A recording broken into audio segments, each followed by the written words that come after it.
प्रिय छात्रों नमस्कार। एक बार मैं फिर हाजिर हूँ अपने चैनल पर नई वीडियो लेकर। आज हम पढ़ेंगे प्रश्नावली 1.1 का क्वेश्चन नंबर 4। तो आइए देखते हैं प्रश्नावली 1.1 का क्वेश्चन नंबर 4 क्या कहता है। आपका क्वेश्चन, यूक्लिड विभाजन प्रमेयिका का प्रयोग करके दर्शाइए कि किसी धनात्मक पूर्णांक का वर्ग किसी पूर्णांक m के लिए 3m या 3m प्लस 1 के रूप में होता है। ये बात अपन को सिद्ध करनी है, दर्शाना है, दिखाना है कि कोई भी धनात्मक पूर्णांक जिसका वर्ग करते हैं वो m के लिए क्या होता है 3m या 3m प्लस के 1 के रूप में लिखा जा सकता है कि नहीं लिखा जा सकता है।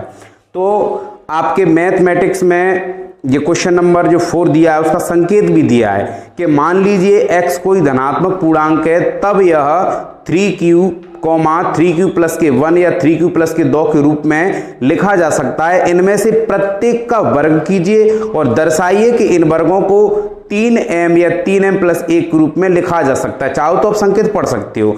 नियतांक जो होता है अपन x मान सकते हैं, y मान सकते हैं, z मान सकते हैं, a b c d कोई भी मान सकते हैं। नियतांक हमेशा अपने मन से माना जाता है। तो इसमें क्या करेंगे, अपन नियतांक मानेंगे और इस बात को सिद्ध करेंगे। सिद्ध करने के लिए क्या करते हैं, तो सबसे पहले अपन लिखते हैं हल।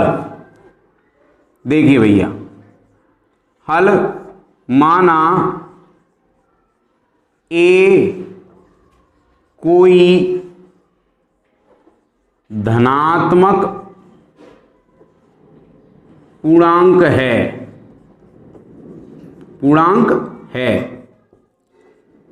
ठीक है। एक ही जगह अपन x मान सकते हैं, y मान सकते हैं, z मान सकते हैं। a कोई धनात्मक पूर्णांक है। अब ये धनात्मक पूर्णांक है तो यूक्लिड विभाजन प्रमेय से, यूक्लिड विभाजन एल्गोरिथम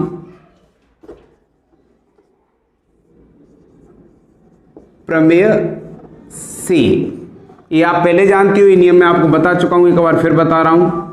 ये A होता है, ये B, ये Q और इस प्रकार से अंत में अपन को R प्राप्त हो जाता है। तो ये नियम था प्रमेय के अनुसार A बराबर BQ प्लस के R। जहां पर सवाल में आप देखोगे कि देखो यहां पर 3 दिया है, यहां पर भी 3 दिया है, ठीक है। या पूर्णांक अपन मान है 3, यहां पर 3 का मतलब यहां पर भाजक संख्या है, तो 3 मानते हो तो इसको सूत्र के रूप में लिखेंगे तो इस प्रकार से होगा A बराबर 3Q प्लस के R। अब ये सिद्धांत अपना निकल के आया, नियम निकल के आया। इसके अनुसार यहां पर एक बात ये सिद्ध हो जाती है कि R के जो मान होंगे वो 3 से कैसे होंगे भैया, छोटे होंगे। छोटे होने का मतलब यह है कि R का जो मान होगा, रफ्तार में पहले अपन लिख सकते 0 हो सकता है, 1 हो सकता है, 2 हो सकता है, बस, ठीक है। क्योंकि अपन पढ़ते हैं कि R ग्रेटर देन बराबर 0 ग्रेटर देन बराबर R और ग्रेटर देन B, इतना होता है जी, ठीक है। इसको लिखें चाहे नहीं लिखें, लल्ला कट कर देने का। अब भाई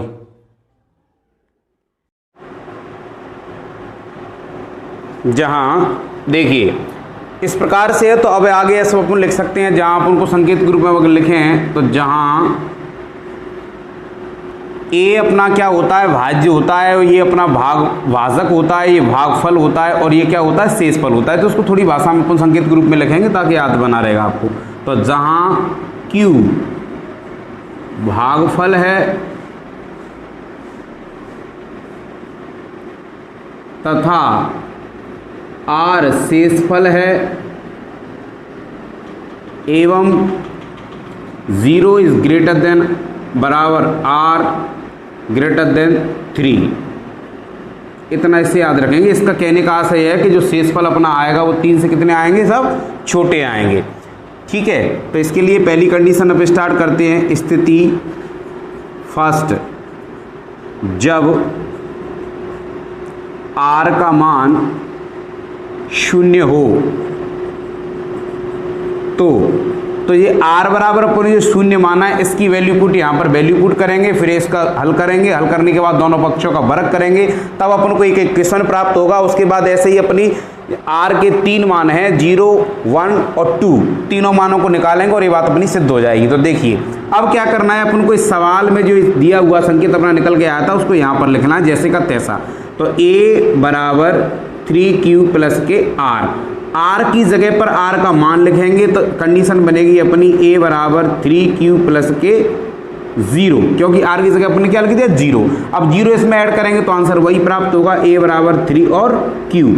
अब ये जो प्राप्त हुआ इसमें क्या करेंगे अपन, दोनों पक्षों का वर्ग, चाहो तो आप भाषा में लिख सकते हो, अपन लिखेंगे दोनों पक्षों का LHS RHS दोनों का, LHS और RHS दोनों पक्षों का, तो दोनों पक्षों का वर्ग करने पर, क्योंकि सिद्ध ही करना है अपन को वर्ग करने वाली बात करने पर, तो जब वर्ग करेंगे तो कंडीशन इस प्रकार से होगी, a पे वर्ग करेंगे तो a वर्ग और 3q का होल वर्ग करेंगे, ठीक है। इसके बाद इसको हल करेंगे तो a बराबर 3 का गुणा करेंगे तो 9 बार और ये q पे वर्ग, ये बन गया अपना पहला कंडीशन, ठीक है। अब इसमें से क्या करना है, जो m के इक्वल दर्शाना है तो a बराबर, ठीक है, इसमें से अपन कॉमन लें तो क्या आता है 3, ठीक है, और यहाँ से 3 कॉमन लें तो कितना बचेगा 3q पे वर्ग, ठीक है। तो a बराबर 3 और m लिखेंगे, ठीक है। अब m लिखने के बाद इतना जो बचा जी इसकी किसके बराबर है,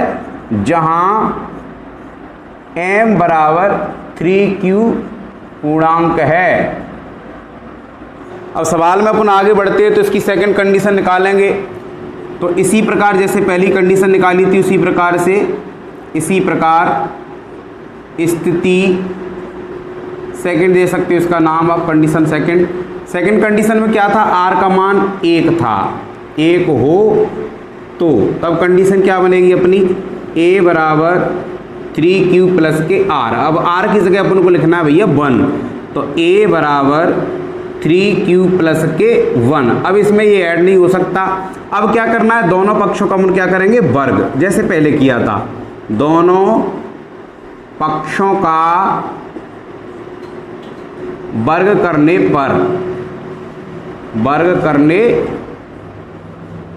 पर, ठीक है। तो वर्ग करेंगे तो कंडीशन होगी a स्क्वायर बराबर 3q का होल स्क्वायर प्लस 1 का स्क्वायर, ठीक है।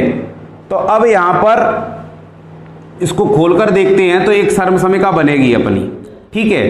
तो सर्वसमिका अगर ऐसे करेंगे तो इस प्रकार से सर्वसमिका नहीं बनेगी, खोलना पड़ेगा, तो अपन को ऐसे लिख सकते हैं इसको शुद्ध भाषा में लिखने के लिए, a square plus aq plus को 1 होल स्क्वायर, ठीक है, ए से लिख सकते हो, a स्क्वायर बराबर 3q प्लस के 1 कोष्टक होल स्क्वायर, ठीक है। तो एक आइडेंटिटी और सर्वसमिका आपने पढ़ी होगी, नहीं पढ़ी है तो देखिए इधर a प्लस b का होल स्क्वायर बराबर होता है a square plus 2ab plus v square. इसके अकॉर्डिंग इस कोष्टक को अपन हल करेंगे तो देखिए a स्क्वायर बराबर a की वैल्यू है, b की वैल्यू है, तो ये हो जाएगा 3q का whole square plus 2 into a का मान कितना है 3q इंटू b का मान कितना है 1 प्लस 1 पे वर्ग। अब इसको हल करो तो a स्क्वायर बराबर ये भी हो जाएगा 9q स्क्वायर और 3 दूनी 6q, 6 से गुणा करें 1 तो जैसे को जैसो, 1 को जैसे को जैसो। अब इसमें फिर कॉमन लीजिए तो कॉमन अपन इस प्रकार से लेंगे, a बराबर यहाँ कॉमन आ रहा है अपना 3, क्या कॉमन आ रहा है 3, q चाहे लो चाहे मत लो कोई दिक्कत नहीं है, क्योंकि मेन रूप से अपन को 3 निकाल के लाना है।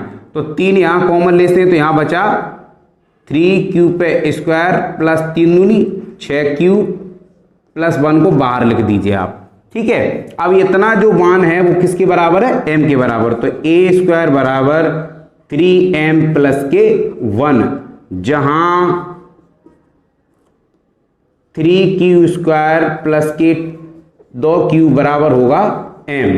ये बन जाएगी आपकी सेकंड कंडीशन। फर्स्ट एवं सेकंड कंडीशन हल करने के बाद अपन तीसरी कंडीशन पर पहुंचेंगे। तो स्थिति तीसरी को भी इसी प्रकार से हल करेंगे। स्थिति थर्ड में जहां r बराबर पर मानेंगे 2 हो तो कंडीशन थी अपनी a बराबर 3q प्लस के r, तब r की जगह अपन को कितना लिखना है भैया 2 लिखना है। तो a बराबर 3q प्लस के 2। अब जैसे पहले किया था ठीक उसी प्रकार से दोनों पक्षों का क्या करेंगे अपन, वर्ग करेंगे। दोनों पक्षों का वर्ग करने पर, ठीक है, तो a square plus 3q plus के 2 को होल स्क्वायर। तो फिर वही सर्वसम का यहां पर अपन लगा सकते हैं। एक बार फिर लिख देता हूं, a प्लस बी का होल स्क्वायर इक्वल टू होता है a square plus 2ab plus b square. ठीक है, उसके अकॉर्डिंग इस आइडेंटिटी के अनुसार इसको खोलेंगे अपन, तो a स्क्वायर प्लस 3q को होल स्क्वायर प्लस 2, फिर a का मान इंटू 3q इंटू b का मान 2 प्लस 2 को होल स्क्वायर। तो a स्क्वायर इक्वल टू जी हो जाएगा 9q पे स्क्वायर प्लस 3 दूनी 6, 6 दूनी 12q प्लस 2 दूनी 4। अब इसमें कॉमन क्या आ रहा है भैया, 3 कॉमन यहाँ आ रहा है, 3 कॉमन यहाँ आ रहा है, लेकिन यहाँ नहीं आ रहा। तो ये बात अपन थोड़ा सा याद रखेंगे। 4 को अपन दूसरे फॉर्म में लिख सकते हैं। कैसे लिखेंगे, aq बराबर 9q square plus 12q plus 3 plus के 1। अब अपन को यहाँ से भी 3 कॉमन मिलेगा, यहाँ से भी मिलेगा, यहाँ से भी मिलेगा। तो यहाँ से 3 कॉमन निकालेंगे अपन। 3 कॉमन निकालने के बाद यहाँ बचेगा 3q पे स्क्वायर प्लस चौक 12q प्लस 3 एकम 3 प्लस के 1 लिख दिया आपने बाहर। ठीक है, अब आगे देखिए, तो a स्क्वायर बराबर 3m प्लस के 1। ठीक है, जहां पर m इक्वल टू होगा 3q square plus 4q plus के 1। ठीक है, तो ये बन गया अपना समीकरण नंबर 3। अब अंत में आपको लिखना पड़ेगा समीकरण फर्स्ट, सेकंड एवं थर्ड से। 3 से अपन करेंगे कि अतः किसी धनात्मक पूर्णांक का वर्ग किसी पूर्णांक m के लिए 3m प्लस 1 के रूप में होता है। यही बात अपन को सिद्ध करनी थी। इस प्रकार से आपका सवाल कंप्लीट होता है। फिर भी 1-2 बार आप रिवीजन कीजिए।